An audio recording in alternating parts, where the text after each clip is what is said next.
পঞ্চম সদৌ অসম পেৰা sports meat 2025ৰ সফল সামৰণি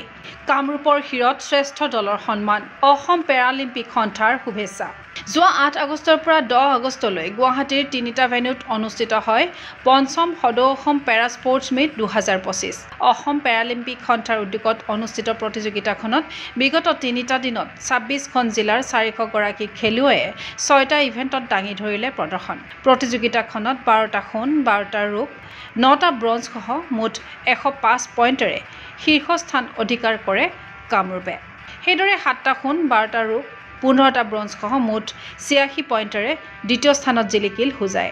আনহাতে 10টা সোণ 8টা ৰূপ 4টা ব্ৰঞ্জ সহ মুঠ 78 পইণ্টেৰে তৃতীয়ত জিলিকিল বৰপেটা জিলা তদুপৰি 32 পইণ্টেৰে চতুৰ্থ লখিমপুৰ 30 পইণ্টেৰে পঞ্চমত শিৱসাগৰ 28 পইণ্টেৰে ষষ্ঠত ডিব্ৰুগড় 12 পইণ্টেৰে সপ্তমত ধুবুৰী 9 পইণ্টেৰে অষ্টমত কাছাৰ 8 পইণ্টেৰে নৱমত যোৰহাট আৰু 6 পইণ্টেৰে দশম স্থান লাভ কৰে গোলাঘাটে ইফালে সামৰণি অনুষ্ঠানত উপস্থিত থাকিল আইএছ ৰমেশ চান্দ জৈন ইউকো বেংকৰ deputy general manager Mukesh Singh Paralympic committee of ইণ্ডিয়াৰ কাৰ্যবাহী সদস্য ডক্টৰ সুতাপা চক্ৰৱৰ্তী অসম পেৰালিম্পিক সন্থাৰ সভাপতি চন্দন বৰুৱা উপসভাপতি দৰ্থী চুচিয়াং সম্পাদক ৰাজীৱ দে কোষাধ্যক্ষ খগেন কলিতাৰ লগতে সন্থাৰ বিষয়ববীয়াসকল পেৰা খেলুৱৈসকলক ক্ৰীড়াৰ এক মঞ্চ প্ৰদান কৰাৰ বাবে অসম পেৰালিম্পিক সন্থাক ধন্যবাদ জনালে অতিথিসকলে দেখিয়ে মনটো ভাল লাগি গৈছে আৰু এওঁলোকৰ 360 প্লাছ খেলুৱৈ এইবাৰ পাৰ্টিচিপেট কৰিছে যেটো অল টাইম হাই এতিয়ালৈকে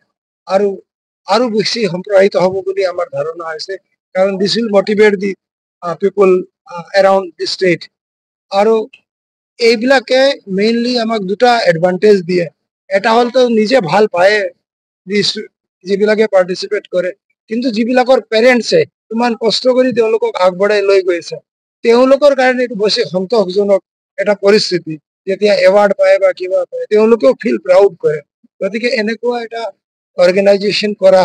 যিসকল কৰ্মকৰ্তাসকলে কৰিছে উদ্যোক্তাসকলে তেওঁলোকে ৰিয়েলি ধন্যবাদৰ পাত্ৰ मैं फर्स्ट टाइम यहाँ पे आया था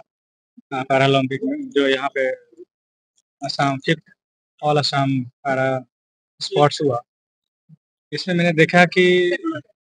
जो लड़के मेडल लिए वो लड़के काफ़ी टैलेंटेड इसलिए हैं कि वो लोग को मैंने देखा प्रतिभा है वो लोग स्पोर्ट्स के अलावा जॉब भी पाते हैं लेकिन मैंने एक स्पीच भी दिया उन लोगों को बताया भी कि आप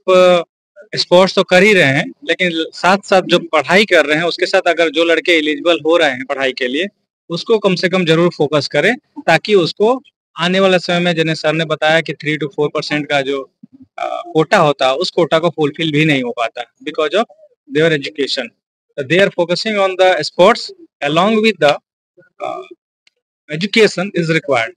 तो इसके वजह से ये लोग थोड़ा सा और भी इम्प्रूव हो सकता है और जहां तक हम लोगों की तरफ है इको बैंक की तरफ से तो हम लोग को जब भी प्रोग्राम होता है हम लोग को जब भी कॉल आता है हम लोग भी पार्टिसिपेट करवाते हैं यहाँ पे ताकि आने वाले समय में लोग इस प्रतिभा से आगे बढ़े not only the national level but also the Olympic level also. ধুবুৰীৰ পৰা ডিব্ৰুগড়লৈকে খেলুৱৈ আহি প্ৰতিযোগিতাখনত যোগদান কৰাৰ বাবে আনন্দিত অসম পেৰালিম্পিক সন্থাৰ সম্পাদক ৰাজীৱ দে এনে মঞ্চৰ জৰিয়তে পেৰা খেলুৱৈসকলে ক্ৰীড়াৰ মাধ্যমেৰে এক নতুন ভৱিষ্যত লাভ কৰিব বুলি আশাবাদী ৰাজ্যিক সম্পাদক গৰাকী এতিয়াতো আমাৰ শুনিছে কালি মন্ত্ৰী বাইদেৱে কৈয়ে গৈছে যে অসম চৰকাৰে আমাৰ ষ্টেডিয়ামে ঘোষণা কৰিছে আৰু হয় চন্দ্ৰপুৰতো চিএম ছাৰে ঘোষণা কৰিছে এখন ষ্টেডিয়াম পেৰাৰ কাৰণেই হ'ব আৰু হ'ব এতিয়া চবতে হৈ আছে আপোনাৰ মধ্যপ্ৰদেশত হৈছে আপোনাৰ তেলেংগানাত বনাই আছে centre of excellency for disable আৰু ভাৰতক 30টাকে পদক দিয়াৰ পিছত নোহোৱাৰতো কোনো কাৰণ নাই because 36 we are hosting Paralympic গেমছটো ইণ্ডিয়াতে হ'ব চ' এইকাৰণে মই সকলোকে ধন্যবাদ জনাইছোঁ আৰু স্পনচাৰ যেনেকৈ আজি ইউকো বেংক স্পনচাৰ বুলিয়ে নহয় তেওঁলোক সদায় পেৰালিম্পিক্সৰ পিছত থিয় হৈ আছে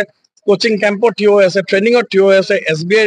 ছাপৰ্টত ৰেচিডেঞ্চিয়েল কোচিং কেম্প চলি আছে চ' সকলো মানুহ যদি আগবাঢ়ি আহিছে মই ভাবো যে এইবাৰ ইউথ এছিয়ান গেমছ যোনটো হ'ব আমি তাতে আমাৰ প্ৰদৰ্শন কৰিব পাৰিলে আৰু তাত আমি আমাৰ বেছি খেলুৱৈ দেখাব পাৰিলে ডেফিনেটলি অসমৰ মানুহ আৰু সুখী হ'ব আৰু মানুহ আগুৱাই আহিব আৰু চৰকাৰো আগুৱাই আহিব আৰু আমিতো কৰিয়ে আছো আমি 10জন খেলুৱৈ লৈ পেলাই আমাক মালিগাঁও ফিল্ডটো দিছিলে আমি তাতে এঘণ্টা প্ৰেক্টিচ কৰিছিলোঁ তাৰ পৰা গৈ পেলাই আজি 26খন জিলা ধুবুৰীৰ পৰা ডিব্ৰুগড়লৈকে পাৰ্টিচিপেণ্টছ আহিছে তাৰ বাবে মোৰ শব্দটো একো নাই কিন্তু মই ভাবো যে আমি কিবা এটা ভাল কাম কৰিছোঁ তেওঁলোকক এটা আমি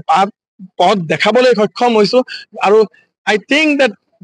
বহুত ডিজেবল ল'ৰা ছোৱালী আছে যোনে ধৰক পঢ়া শুনা নকৰে বা বেলেগ একো কৰিব পৰা নাই বা ধৰক বেলেগ চেষ্টা পোৱা নাই বা জীৱনটো কেনেকে বনাব সেইটো পৰা নাই কিন্তু মই ভাবো যে এতিয়া খেলৰ যোগেৰে তেওঁলোকে নিজৰ এটা নতুন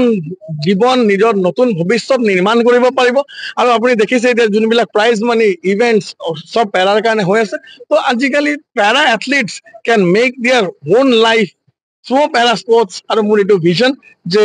মানে পেৰা স্পৰ্টছ এদিন অসমে সঁচাকে ভাল কৰিব উল্লেখ্য যে সৰু সজাইত পেৰা এথলেটিক্স পেৰা দবা পাণ্ডুৰ উদয়াচলত পেৰা বচিয়া অনুষ্ঠিত হোৱাৰ বিপৰীতে বইন্দা আন্তঃৰাষ্ট্ৰীয় স্কুলত অনুষ্ঠিত হয় পেৰা সাঁতোৰ পেৰা বেডমিণ্টন আৰু পেৰা টেবুল টেনিছ ক্ৰীড়া অনুৰাগীৰ আশা অসম পেৰালিম্পিক সন্থাৰ নেতৃত্বত ৰাজ্যৰ পেৰা স্পৰ্টছ ক্ষেত্ৰত সূচনা হওক নৱদিগন্তৰ নিউজ ডেস্ক ৰিপৰ্ট গোগো স্পৰ্টছ এনি ফিজিকেল এডুকেশ্যন বিষয়ত ডিগ্ৰী পাঠ্যক্ৰমৰ কাৰণে অসম তথা উত্তৰ পূৰ্বাঞ্চলৰ প্ৰথমখন শিক্ষানুষ্ঠান অভিৰুচি ইনষ্টিটিউট অৱ ফিজিকেল এডুকেশ্যন 2 বছৰীয়া ফিজিকেল এডুকেশ্যনৰ BPEd পাঠ্যক্ৰম আৰু 4 বছৰীয়া BPES পাঠ্যক্ৰমৰ বাবে নামভৰ্তি চলি আছে বিতংকৈ জানিবৰ বাবে আজি যোগাযোগ কৰক যোগাযোগৰ নম্বৰসমূহ হৈছে 9435100098 7002233540 8876521098 website www.aipguwahati.in